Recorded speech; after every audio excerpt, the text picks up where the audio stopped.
njyewe Mugisha Jeanne Pomuseni maze kumva icyo amategeko ategeka abashyingiranywe, nemeye nta gahato ko wowe Mukantwari Christine umbera umugore. Njyewe Mukantwari Christine maze kumva icyo amategeko ategeka abashyingiranywe, nemeye nta gahato ko wowe Mugisha Jeanne Pomuseni umbera umugabo.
Bageni bacu rero nizere ko muzeranye bihagije, nizere ko mwafashe icyemezo cyo kuza kugira ngo tubasezeranye, mwabitekerejeho neza, mwagishije inama umutima wanyu. Nta muntu ushobora guhatira mugenzi we ngo genda ubane na runaka, buri muntu abana na mugenzi we yabyihitiyemo, no mu ndahiro niko bimeze, muraza kubibona. Bageni bacu rero nizere ko rwose buri umwe umutima nama we wamaze kumwereka ko mugenzi we bazabana neza kandi bakagira ingo nziza, kandi ibyo tubifuriza. Urugo ntabwo ruhubukirwa, navuga ngo na runaka barasezeranye, oya, buri rugo rufite uko rumeze, rufite n'uko rwubakitse. Nanone umuco uteganya ko umugore n'umugabo babana kubera impamvu z'urukundo, nta yindi mpamvu nimwe yatuma babana. Kubera itambere tugezemo, hari igihe umuntu avuga ko yabonye fiancé, yabonye inshuti, abantu bagatangira kubaza ngo ese umugabo wawe, umugore wawe cyangwa umukobwa wawe, umufiancé wawe akora iki, yize amashuri angahe, yinjiza angahe, acuruza ibiki, abicururiza he n'ibindi, ese imiryango ye imeze gute? Ibyo ntabwo umuco wacu biteganya, ndetse n'itegeko ry'umuryango ntabwo ribiteganya.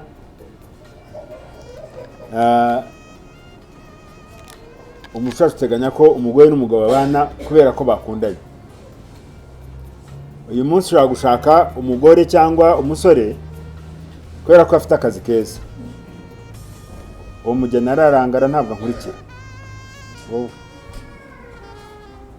uri mu amafoto twahagaritse, amafoto ni nyuma dusoje. Ubu urandangariza abageni bacu. Iyo tuje hano gusezerana ntabwo ari ukuzafata ku idarapo ngo nasezerane, tuza kwibukiranya ku nshingano abantu bagiyemo. Ntabwo gusezerana ari umuhango, si gufata ku idarapo, ni ukwibukiranya ku nshingano abantu bagiyemo. Hagiye bavuga ngo tuvuye gutera igikumwe, ngo oya, ahubwo ujye uvuga ngo tuvuye kwibukiranya ku nshingano. Niyo mpamvu bamwe barangara tugasezeranya bari mu mafoto, abandi baganira, abandi bari mu matelefone, kubera ko bazi ko ari nk'umuhango gusa. Ntabwo ari umuhango. Ubu twakagombye kuba tubigisha nk'ukwezi kose. Wakumva bikomeye ukabivamo, wakumva byoroshye ukabigumamo. Niyo mpamvu abageni babo barangara tukigisha bibereye mu mafoto no mu bindi. Ejo ibibazo byaza ugatangira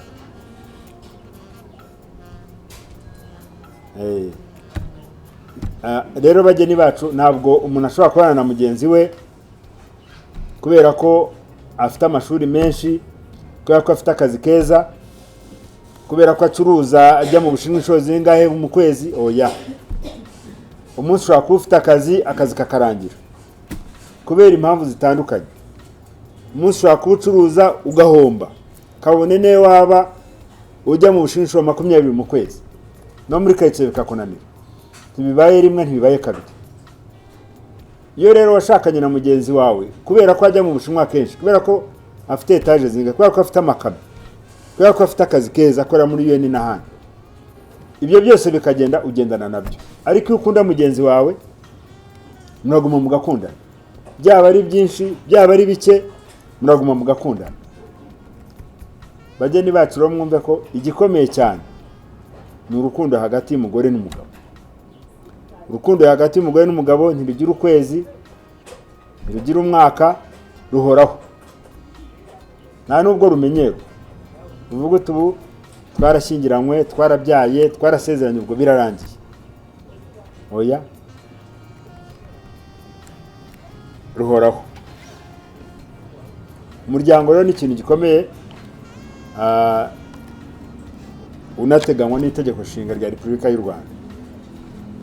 Itegeko nshinga rya Repubulika y'u Rwanda ryo kuwa 4 z'ukwa gatandatu rya 2003 ubwo ryagiye rivugururwa mu bihe bitandukanye, cyane cyane ryavuguriwe muri ku itariki 4 z'ukwa 8 2023. Mu ngingo yaryo ya 17 ivuga ibyerekeye umuryango,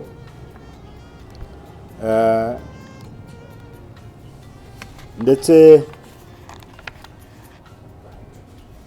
mu ngingo yaryo ya 18 ikavuga ko umuryango ari wo shingiro kamere ry'imbaga nyarwanda kandi urengerwa na leta.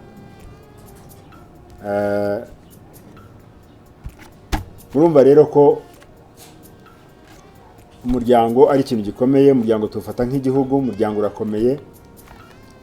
Niyo mpamvu tubabwira rero ko kuza gushyingiranwa atari umuhango, ahubwo ari inshingano, kandi abantu bagomba gukora neza. Tugiye kureba itegeko rishya ry'umuryango nomero 71 rya 2024 ryo kuwa 26 z'ukwa gatandatu 2024, irindi itegeko nomero 32 rya 2016 ryo kuwa 28 z'ukwa 8 2016 rigenga abantu n'umuryango. Mu ngingo yaryo y'195 ivuga ko gukingiranwa k'umugabo umwe n'umugore umwe gukorera mu butegetsi bwa leta ariko konyine kwemewe. Ntabwo dushobora gushyingira umuntu afite andi masezerano, ariko ibyo dusiye tubibona mu ikoranabuhanga. Abageni bacu nta masezerano bafite. Ingingo y'197 iri tegeko ikavuga imyaka yo gushyingirwa. Imyaka yo gushyingirwa ni imyaka 21 ushobora kwiyongera, ariko muri itegeko rishya ry'umuryango riteganya ko n'afite imyaka 18 ushobora kubashyingira, ariko mu bihe bidasanzwe, ku mpamvu zidasanzwe. Ntabwo ari gupfa kubashyingira. Ariko abahanga mu by'ubuzima basanze umuntu ufite imyaka guhera kuri 21 ashobora kubaka urugo kandi akubaka urugo rwiza, urugo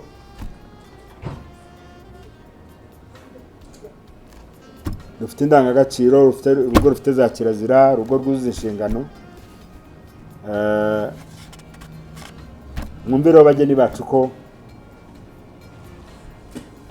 iyo umuntu yashyingiwe aba yakuze, yujuje imyaka ndetse no kurenzaho. Ntabwo rero ari imyaka y'imibare gusa, ubwo uhita uhindura imivugire, imitekerereze, imikorere, kuko wagiye mu nshingano nyine. Mwumvire rero ko mwakuze, birashoboka ko uyu munsi hari umwanya wangizaga, ubu ntabwo bizabyemewe. Umwanya wawe ugomba kuwukoresha mu nyungu z'umuryango. Birashoboka ko witahiraga igihe ushakiye, ubu ntabwo bizakunda. Birashoboka ko hari ibyo wakoraga ntawe ugishije inama, ubu ntibizakunda.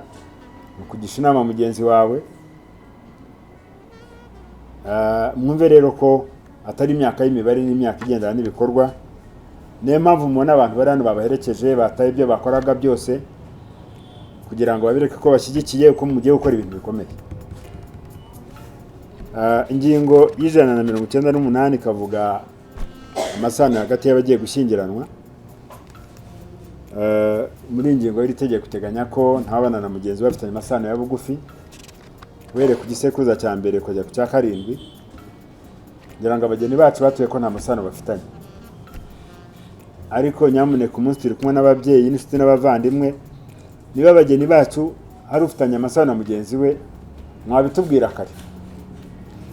Abahanga mu by'ubuzima basanze iyo abantu babanye bafitanye amasano ya bugufi bashobora kubyara abana bafite ibibazo.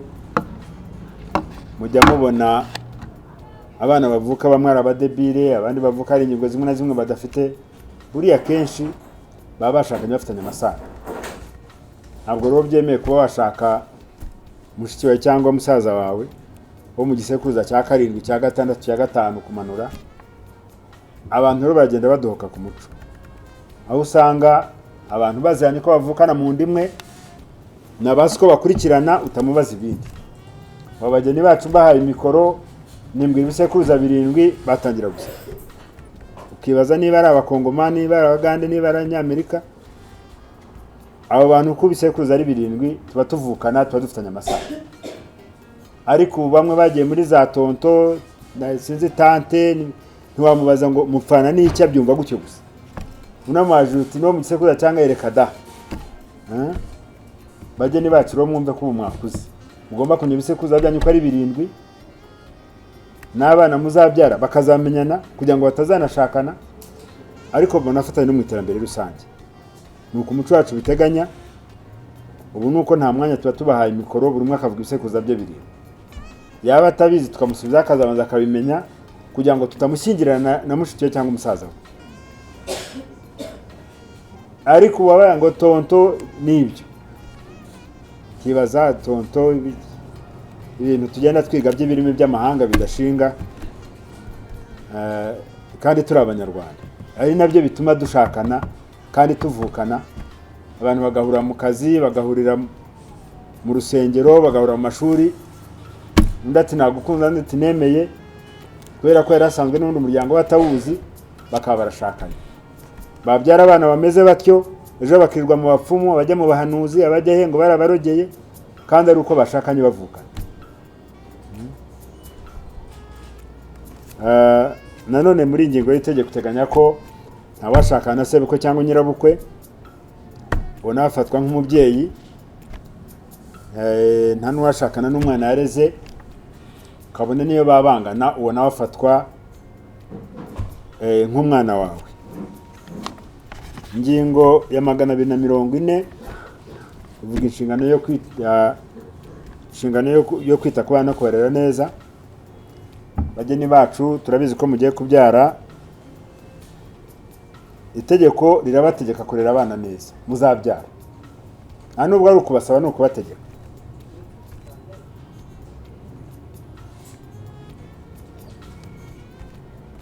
Abana musabwa muzabyara kuzabaha ibibatunga kandi bishyitse, nta nubwo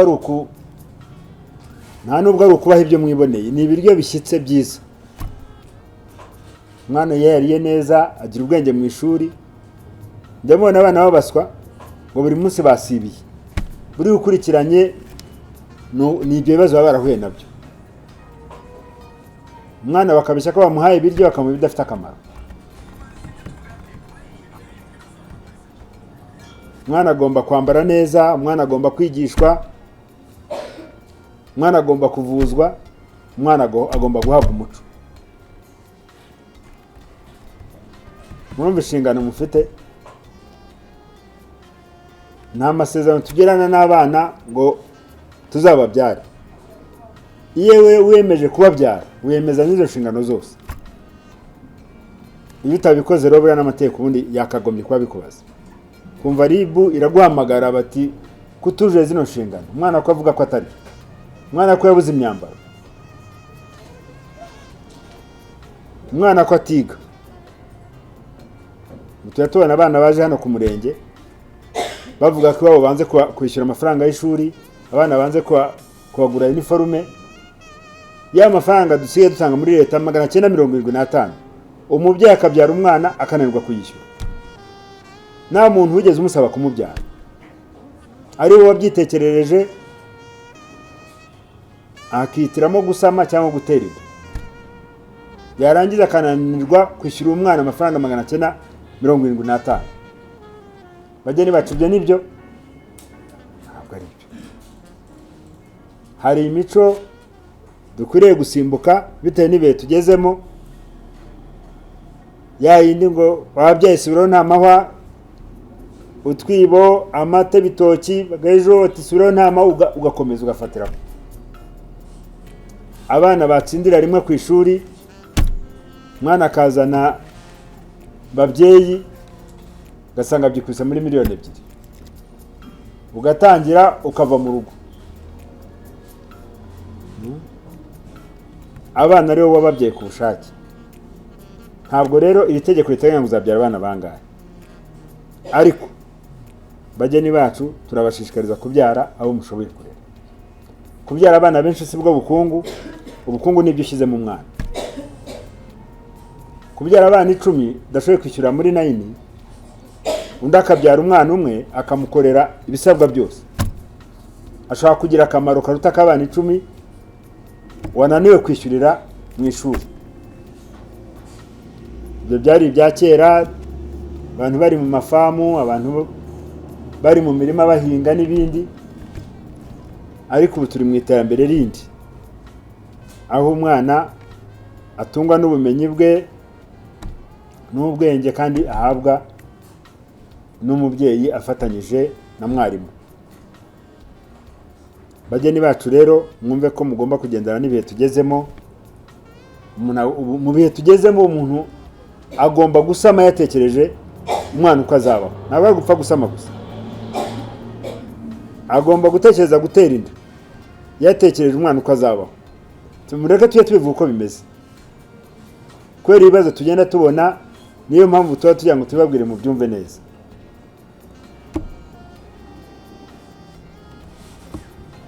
Ikindi gikomeye cyane rero ni ikintu bita umuco.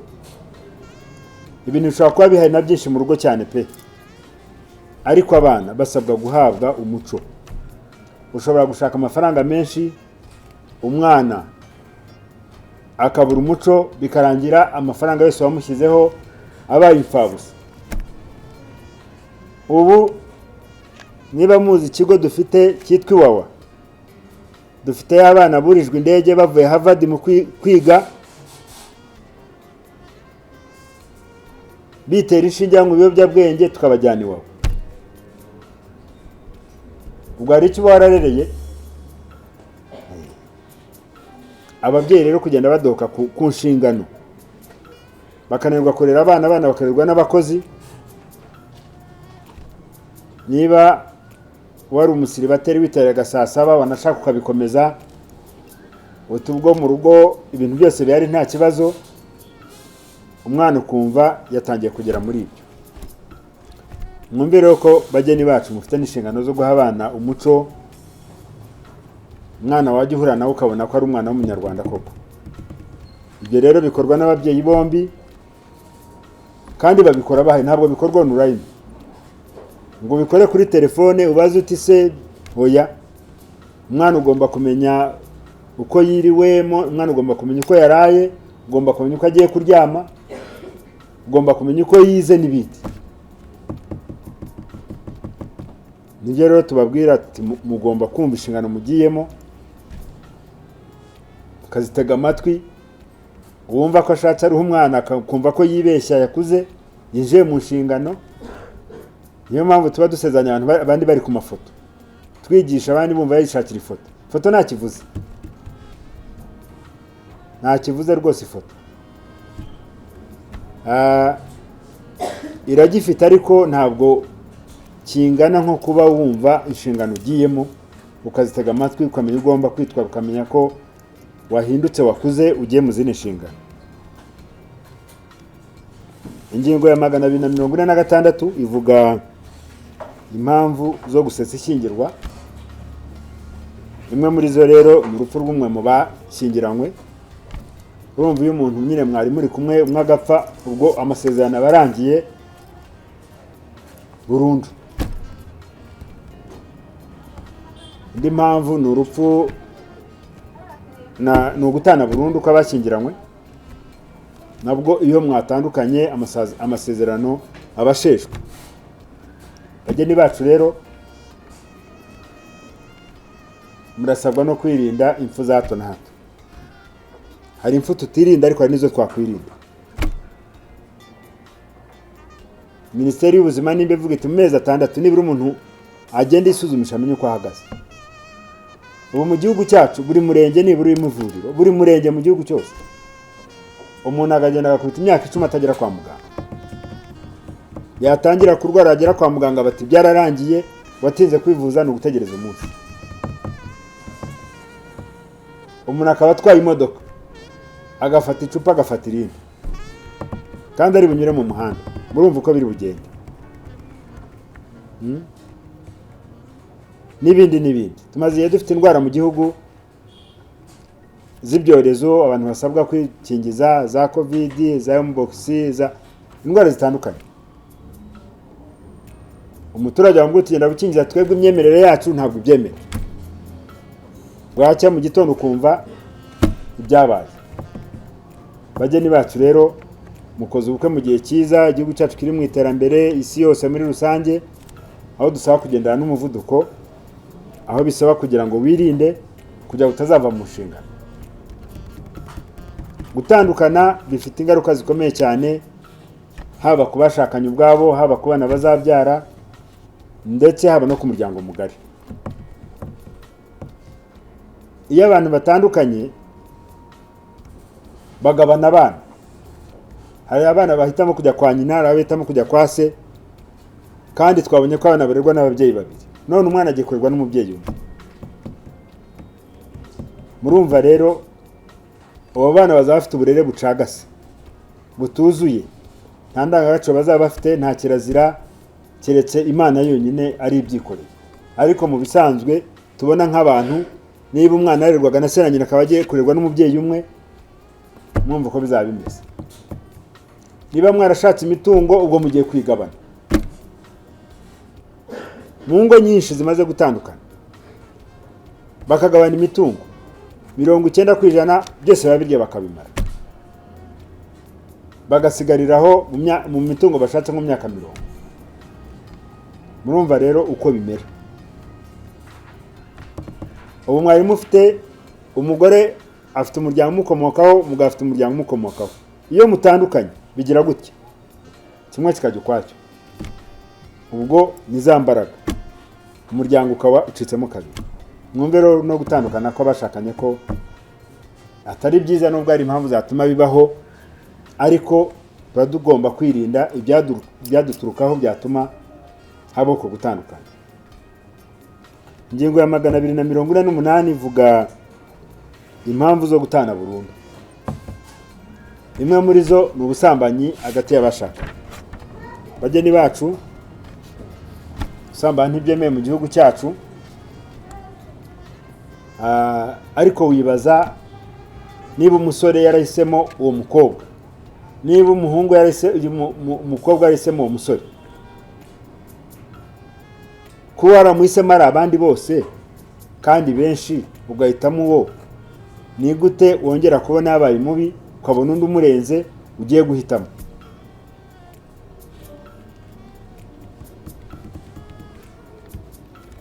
Ababikora ntabwo bijya bibahira.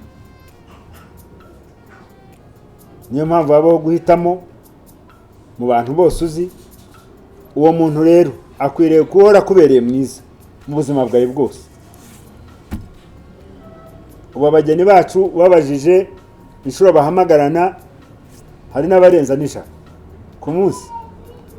Babajije amazina bitana, ni amazina ashimishije. Ariko ubu ushobora gusanga mu minsi iri imbere hari uzasanga yaragiye amanura akagera kuri 0 mu guhamagara. Kibaza nimba amayinite yarashize, nimba byaragenze bite? Abitanaga twatuzina wumve yatangiye guhamagara Budesiana, John n'ayandi. Kandi imbere baritana utwo tuzina nta muntu wibahasi ku bushake bwabo. Ibyo rero bikagenda bigabanya urukundo hagati y'abashaka. Kandi utwo tuzina mudukomeje ntabwo tugoye rwose, turoroshye. Ahubwo tugoye bageni bacu, kandi umutwitana rwose muri mwishimye, ariko umuntu akajya adohoka gahoro.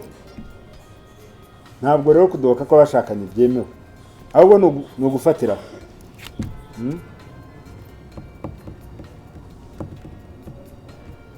Hari n'abajya baza bakatubwira ati njyewe umugabo wanjye ntajya nansetsa. Nabyo bikaba ikibazo. Kwakira abantu hano benshi. Ubu hari umuntu ukifite ikibazo cyo kuba yabwira umugore cyo umugabo we ngo asekera, ujya muri Google ugashyiramo iryo jambo uti mbwira ijambo ryasetsa umugabo wanjye cyo umugore wanjye, bitabizi. Kandi bari mubwira agahita aseka. Kandi mwese mufite za smartphone nabibona. Kubitemo iryo jambo urebe, haza ibintu nka 20 uhitemo.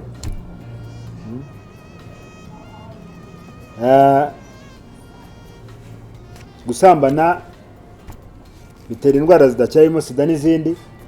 Gusambana bigatera ubukene mu rugo.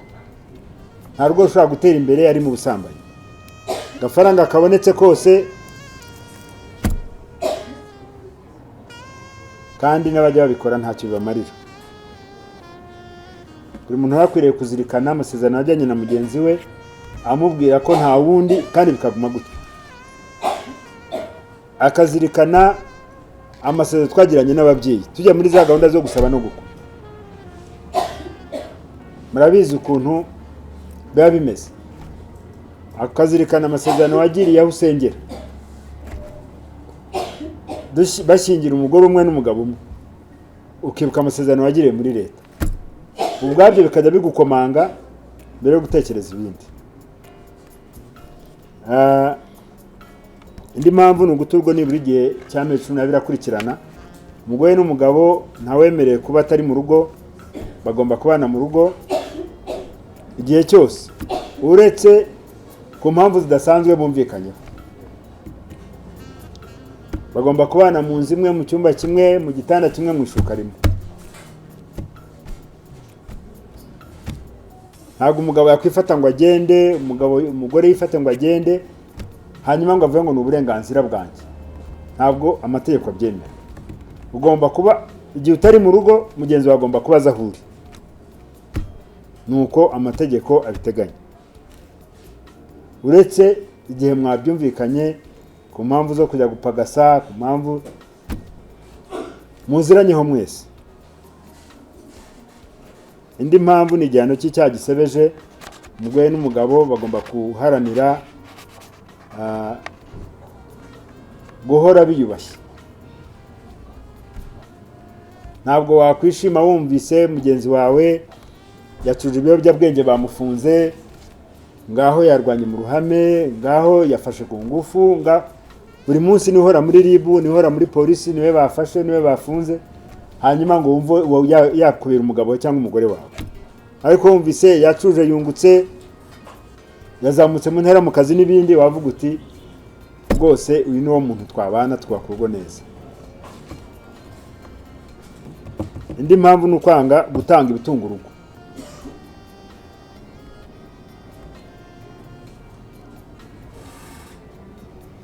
Nta muntu ushobora kugira icyo yifuza mugenzi we akimurusha. Birashoboka ko umugore yaba ari gukora amafaranga menshi, birashoboka ko umugabo yakora amafaranga menshi, ariko kuba ukorera menshi ntibivuze ko mugenzi we ashobora kugira icyo yifuza.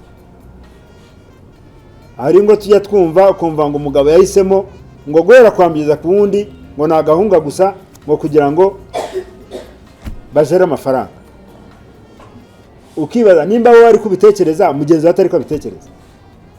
Ugomba kumvikana uburyo mugomba kubaho mu rugo. Ntabwo umuntu umwe ashobora kwifatira icyemezo mu rugo ngo avuge ngo ni amategeko nyashyizeho. Umugore n'umugabo baricara bakajya inama, mu mafaranga twinjiza tuyakoresha dute. Ariko ntabwo wakwifata ko ari wowe ukorera menshi, mugenzi ashobora kuba nta n'akazi afite ngo wifate ushyiraho amategeko uti naya nta yandi. Ubwo ibyo ntabwo biteganywa n'amategeko. Cyangwa ngo umugabo avuga ati nkeneye ikote, umugore ati nkeneye igitenge, bimere nko gusaba inguzanyo muri banki kandi ari umugore n'umugabo. Sibyo bajyani bacu. Nta muntu ukwiriye kugira icyo yifuza mugenzi we hari icyo amurusha mu gihe ari ufite ubushobozi.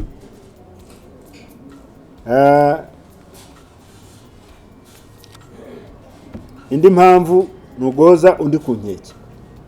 Mujya mwumva ngo umugore n'umugabo ngo baraye barwana, ngo bari mu makimbirane, ngo bahora batukana, bamubwira amagambo bamukomeretsa n'ibindi. Ntabwo umugore n'umugabo bemerewe kurwana. Umugore ntemerewe gukubita umugabo, umugabo ntemerewe gukubita umugore. Nta nubwo yemerewe kumubwira amagambo mabi. Buri muntu agomba kubwira mugenzi we amagambo meza atamukomeretsa. Ibyo twahero tubabwira ngo ukwiriye gushaka n'umuntu uzi neza, uzi ibyo yanga, uzi ibyo akunda, kugira ngo uzajye ubyirinda. Indi mpamvu ni ihohoterwa rishingiye ku gitsina. Niyo mpamvu dusezeranya abantu bakuru, abantu baraganira kandi bagakora ibyo bumvikanyeho. Ibintu byose ni ukuganira hagati y'umugore n'umugabo, ukuzuzanya. Nibo bombi ba nyir'urugo. Bageni bacu rero, izi nizo mpamvu nyamukuru twagira ngo tuganire.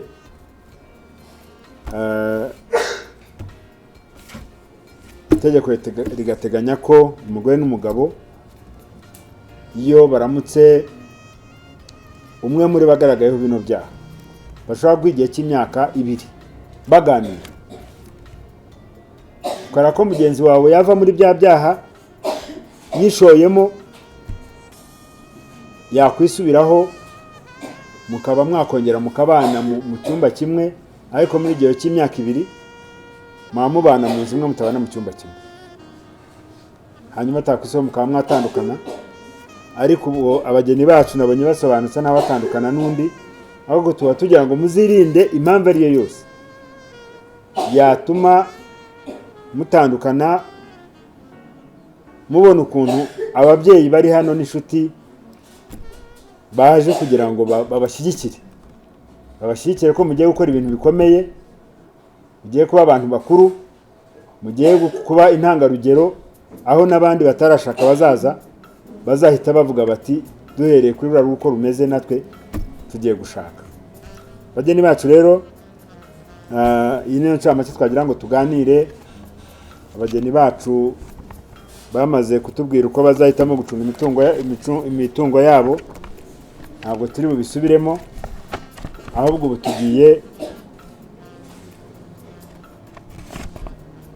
kubasaba guhaguruka kugira ngo muze murahirire ibyo mwiyemeje. Njyewe Mugisha Jeanne Paul Museni maze kumva icyo amategeko ategeka abashyingiranywe, nemeye nta gahato ko wowe Mukantwari Christine umbera umugore, tukazabana uko twabyiyemeje kandi dukurikije uko amategeko ya Repubulika y'u Rwanda abiteganya.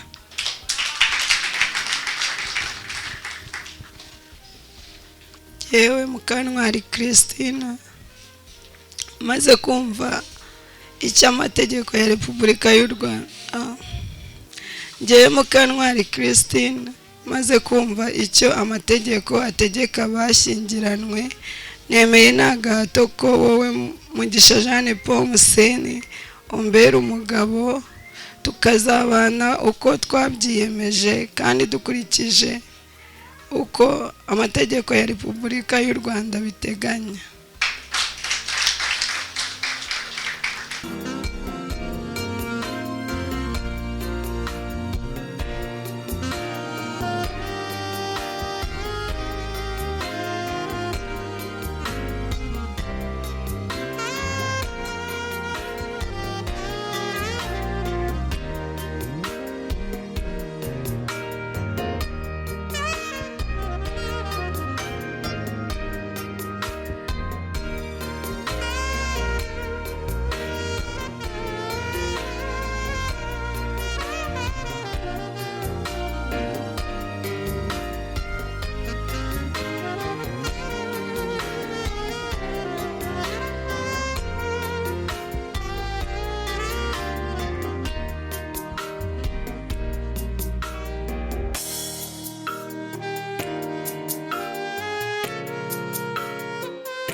Njyewe Mugisha Emmanuel umwanditsi w'Irangamimerere Umurenge wa Gatenga maze kumva amasezerano ya Mugisha Jeanne Paul Museni na Mukantwari Christine bagiranye imbere yanjye mu ruhame rwa benshi inshingiye kandi kubasha mpabwa n'amategeko nemeje ko bashyingiranywe nk'uko amategeko abiteganya.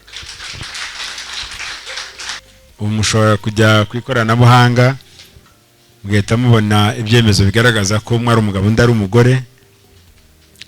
Twagira ngo rero tubifurize kuzagira ingo nziza, ingo z'iterambere, ingo z'amahoro, ingo zitabira gahunda za leta. Tubifurize kuzagira ibirori byiza bisigaye imbere, kandi twagira ngo tunashimire ababaherekeje bose. Umuhango rero waruteranyije hano urasoje, turabashimiye cyane mugira amahoro y'Imana.